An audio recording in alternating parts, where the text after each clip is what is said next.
God bless everybody today. It is July 6th of 2023.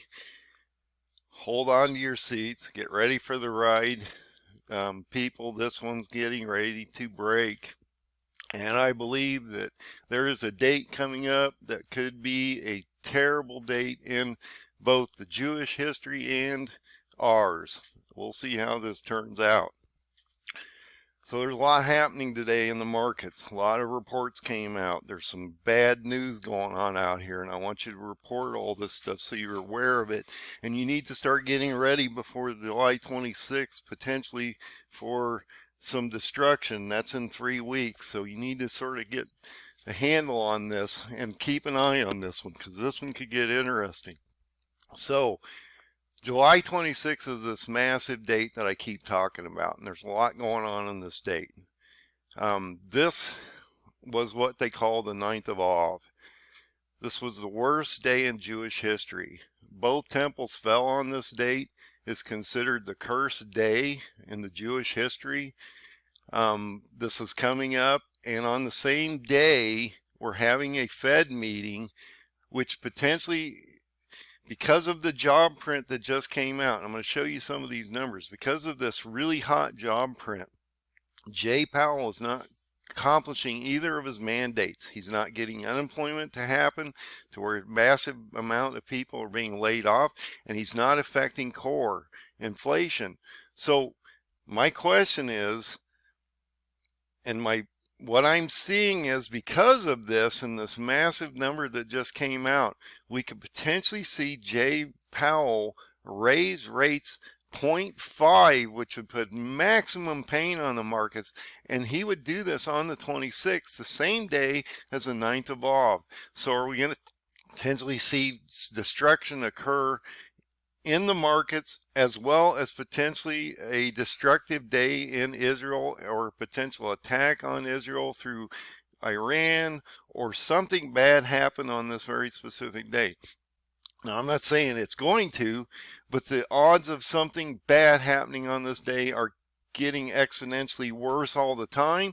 We're watching these 2 and 10-year spreads start to melt up massively today. I saw a 17-point move on the 2-year bond alone. So let's walk through some of these numbers so you can see what I'm talking about. But look at this 26th date of July. This is extremely important, because this is potentially a destructive day in both ours and the Jewish history as we move forward. So we saw Jay pause on this last time, Jay Powell, and the Fed paused because they wanted to see the numbers. They need to see the data. That's what they keep talking about. They got to see the data. Okay, well, you just had a June meeting, you paused. Your next meeting is 25th and 26th of July. Now, one of two things are going to happen here because of his job numbers that just came out, which was 497,000 jobs created, which is not creating unemployment, which is not getting him anywhere. It actually came in about twice as hot or better than they thought. This is going to create Jay Powell a real problem in how he's going to deal with this, and he's putting on maximum pain that's not causing pain, as people are still getting hired. July 26th, he's going to have this meeting, which is on the Wednesday, okay? And that's what I mean. This is all lining up. So the 9th of Av starts on the 26th. We have the next meeting on the 26th, when he's actually going to do raises on the 26th. They're going to have started on the 25th, but he'll actually do the raises on the 26th. Then he's got this September meeting. So he's going to have this massive gap between July and September as he's watching the bonds melt up, and he's following the 2-year bond. And the 2-year bond went crazy, spiked 17 points overnight, and he's going to have a 2-month gap here. So my thought is we potentially could see a 0.5% rate increase, and that would shock the markets, because he just paused, and even if they thought he was going to go 2.5 on a raise, at 0.25, You know, that would be expected.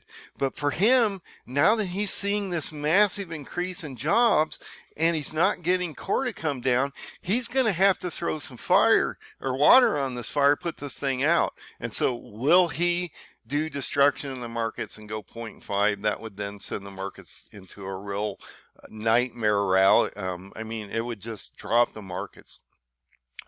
They're not going to tolerate this because now they know we're going to see maximum pain. And then if he has to raise again in September, we're going to be pushing towards that point, that 6-point core rate that I keep talking about. And he talked about this a while back, you know, 6 months ago. He talked about 6% core inflation. So we need to watch that because that's where he's heading. And that would then send the 2-year up. That would then spike the 10-year bond. And if you have variable rates, you're going to then watch these rates start moving up, and you're going to start to watch massive defaults out in the commercial, auto, and subprime and prime loans in these banks, these regional banks especially, which are locked into this commercial and all these different loans, auto and different things like that, are really going to start to severely get hampered with their ability to service anything because they're underwater so bad. And you're going to watch a number of these companies start to crash. So U.S. numbers came in at 497,000. This is extreme. This is unusual. Twice the print they were hoping for. You know, 500,000 jobs, even in a good economy, is insane. So for them to get that now in this environment is just terrible. And they're talking about that right now, how this 2-year bond is spiking. You know, the 2-year bond has now pushed over 5.065 right now. It's gone up at this moment. Now it's dropped a little bit. It's up 0.11 and a half basis points. Okay, that is a massive move in the 2-year bond. If you go to the 10-year bond, and I talked about this, when it goes over 4, it's going to really start to cause people with variable rate loans to have a lot of problems. It's going to cause a lot of pain because when they go in and redo these loans, when they were at 4%, now the banks are borrowing at, you know, this 2-year rate. Okay, they're borrowing at 5 and they're saying, well, I can't really loan you anything. It's going to have to be 8% because I'm borrowing at 5%. I have to make money here somewhere. And you were at 4%. Now I'm going to charge you 8% for the next 7 years on a variable rate. And anybody that has a variable rate, credit cards and all this stuff, your rates are moving up. So every time you make payments on them, you get less and less out of your payment structure. So you're just losing money constantly here. And these are going to keep melding up. I mean, the trajectory is up, okay? As well as when you go to the 10, you know, this 10-year bond spread is moving down. Do you see that?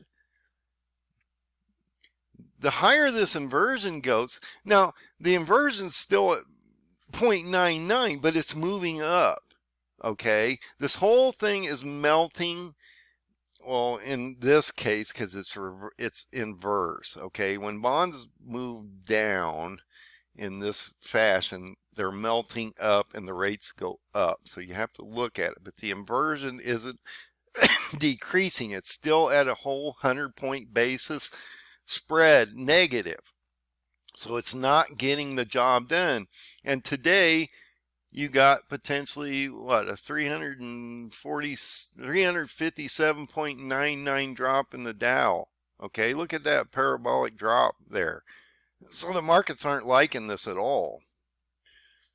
But if this plays out, and we're going to watch everything crash here soon. I don't know exactly how extreme. I've been talking about this third leg down for a while, how this could potentially really affect us.